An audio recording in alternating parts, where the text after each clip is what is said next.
If you're a sales rep and you're focused on building a personal brand, you might be wasting your time. Let me explain. I see so many sales reps now really focused on building their own personal brands. And sure, there's a lot of benefit that could come from building a following online. But what I'm here to tell you is you might be wasting your time if you are not currently a top performer in your sales role. The number one way that you make an income should be the variable portion of your compensation. That's the commission that you earn. And if you aren't a top performer, then what are you doing spending time creating content on LinkedIn when you should be spending that time becoming a better sales rep? If you become a better sales rep, you will make more money, but you'll also have more skills and experience that you can share with people on LinkedIn and actually do a correct job of building your personal brand. So this is just my opinion. I know a lot of you aren't going to like it. This is a little bit contrarian maybe, but I think it's really important that you understand the prerequisites to having influence over others online. It is dangerous to give people advice when you don't know what you're talking about. And too many sales reps I see are click-clacking away on LinkedIn giving shitty sales advice that other people follow and wonder why it doesn't work. It's because you're not listening to an actual expert.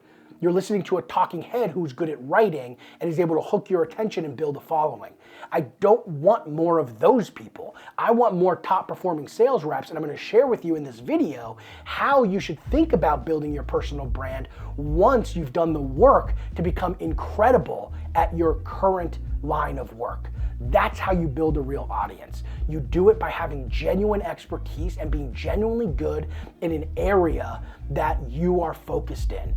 You can't shortcut your way to a massive following. So the first thing I'm going to say here is if you're a top performer in your space, you should really be creating content for the market that you sell to. I see a lot of sales reps create content for other sales reps, and I don't think that's actually that useful. Really, you should be focused on creating content for the people that you sell to, especially if you're in an industry that you plan to be in for a long period of time.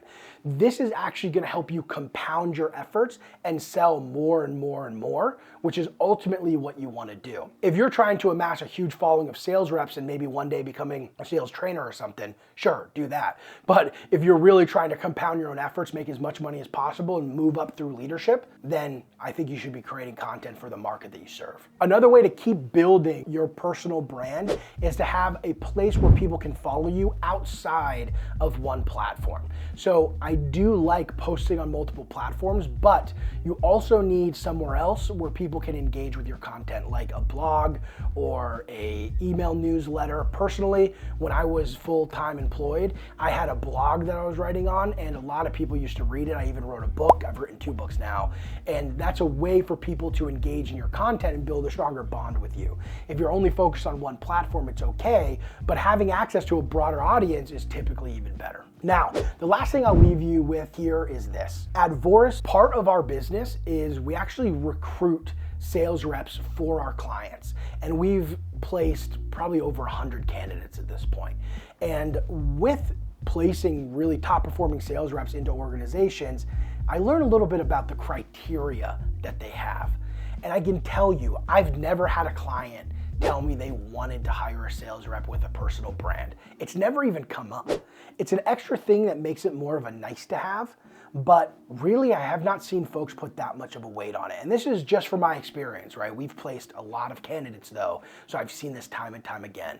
Typically, what people are looking for when they hire a sales rep is 1, do they have experience selling into the market that we sell to?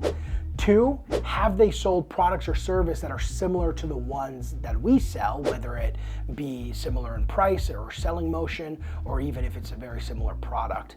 And then number 3, do they have a history of meeting and exceeding their expectations? That isn't going anywhere. At the end of the day, you could spend a ton of time building a personal brand, but what really matters is evidence that you have met and exceeded expectations that are given to you and that you're truly a top performing sales professional. That trumps everything. So focus there.